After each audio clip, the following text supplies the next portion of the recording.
मैं colonel Sophia Qureshi और मेरे साथ विंग कमांडर व्योमिका सिंह आज आपको 6 से 7 मई 2025 की रात 1:05 से 1:30 बजे के बीच भारतीय सशस्त्र बलों द्वारा अंजाम दिए गए ऑपरेशन सिंदूर के बारे में जानकारी देंगे। ऑपरेशन सिंदूर 22 अप्रैल को पहलगाम में हुए विभत्स आतंकवादी हमले के शिकार मासूम नागरिकों व उनके परिवारों को न्याय देने के लिए लॉन्च किया गया था। इस कार्रवाई में 9 टेररिस्ट कैंप्स को टारगेट किया गया और पूरी तरह से इसे बर्बाद किया गया। पाकिस्तान में पिछले 3 दशकों से टेरर इंफ्रास्ट्रक्चर का निर्माण हो रहा है। इसमें recruitment, indoctrination centres, training areas व लॉन्च पैड शामिल थे, जो पाकिस्तान और पाक अधिकृत जम्मू कश्मीर पीओजेके दोनों में फैले हैं। Operation Sindoor was launched by Indian Armed Forces to deliver justice to the victims of Pahalgam terror attack and their families. 9 terrorist camps were targeted and successfully destroyed. Over the last 3 decades, Pakistan has systematically built terror infrastructure.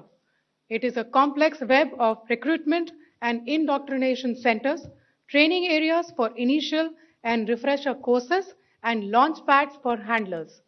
These camps are located both in Pakistan as well as Pakistan-occupied Jammu and Kashmir areas. Some of the well-known training camps are located, as you can see on the screen. They are distributed from Savai Nala in the north, counting to approximately 21, ending at Bhagalpur to the south.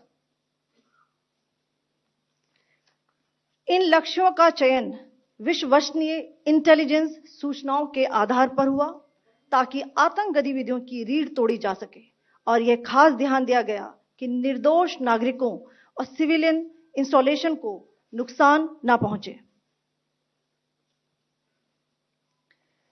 The selection of these targets for Operation Sindoor was based on credible intelligence inputs and role of these facilities in perpetrating the terror activities. The locations were so selected to avoid damage to civilian infrastructures and loss of any civilian lives. This was done with due diligence, and the camps selected for targeting and their engagement will now be shown to you one by one. PoJK के target मैं आपको बताना चाहूंगी। सबसे पहले सवाई नाला camp Muzaffarabad, जो कि पीओजेके के लाइन ऑफ कंट्रोल से 30 किलोमीटर दूर है। यह एक लश्कर तौयबा का ट्रेनिंग सेंटर था। 20 अक्टूबर 2024 सोनमर्ग, 24 अक्टूबर 24 गुलमर्ग, 22 अप्रैल 2025 पहलगाम, इन हमलों के आतंकियों ने यहीं से प्रशिक्षण लिया था। सैयदना बिलाल कैंप मुजफ्फराबाद, यह एक जैश ए मोहम्मद का स्टेजिंग एरिया है। यह हथियार, विस्फोटक और जंगल सर्वाइवल ट्रेनिंग का केंद्र भी था। गुलपुर कैंप कोटली, यह एलओसी से 30 किलोमीटर दूर था। लश्कर तौयबा का बेस था, जो रजौरी, पुंछ में सक्रिय था। 20 अप्रैल 2023 को पुंछ में और 9 जून 2024 को तीर्थ यात्रियों के बस हमले में यहीं से आतंकी को ट्रेन किया गया था।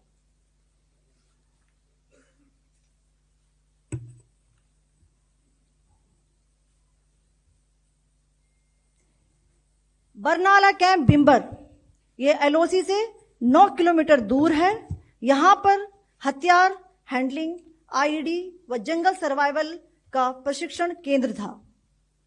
अब्बास कैंप कोटली,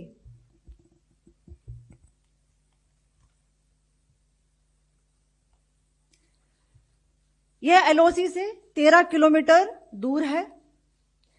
लश्कर तौयबा का फिदाइन यहां तैयार होता था। इसकी कैपेसिटी 15 टेररिस्ट को ट्रेन करने की थी।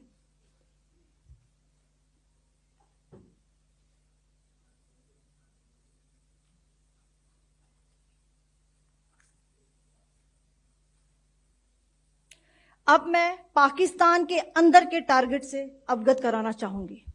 पहला, सर्जिकल कैंप सियालकोट। यह अंतर्राष्ट्रीय सीमा से 6 किलोमीटर की दूरी पर है, सांबा कठुआ के सामने।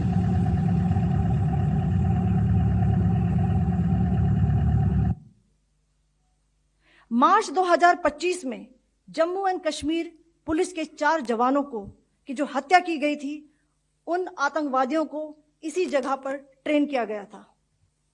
दूसरा, महमूना जाया कैंप सियालकोट। यह 18 से 12 किलोमीटर आईबी से दूर था। हिजबुल मुजाहिदीन का बहुत बड़ा कैंप था। यह कठुआ जम्मू क्षेत्र में आतंक फैलाने का नियंत्रण केंद्र था। पठानकोट एयरफोर्स बेस पर किया गया हमला भी इसी कैंप से प्लान और डायरेक्ट किया गया था। मरकज ताइबा मुरीद के,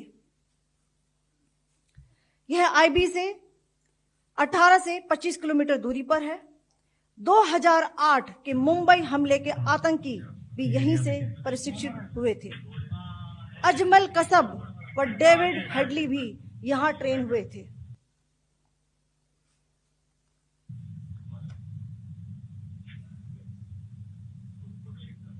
आगे दूसरा आया।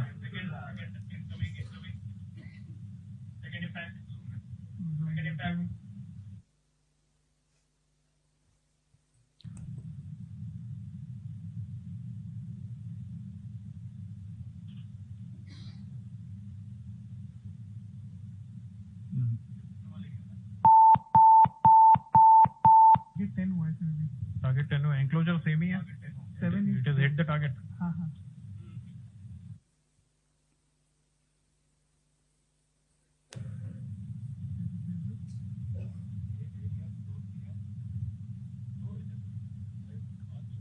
आ गया sir.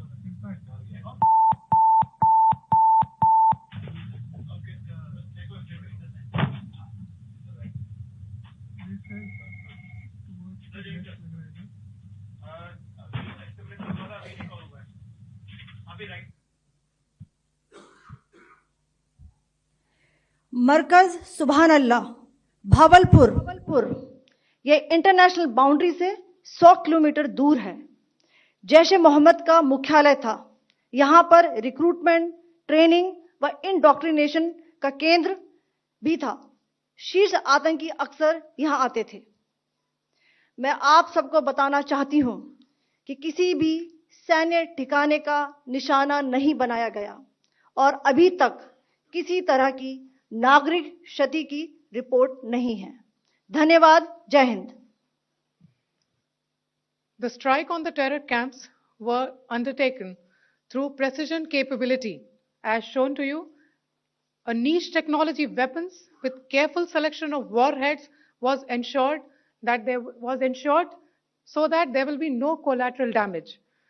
The point of impact in each of the target was a specific building or a group of buildings. All the targets were neutralized with clinical efficiency, and the results reiterate the professionalism of the Indian Armed Forces in the planning and execution of their operations. No military establishments were targeted.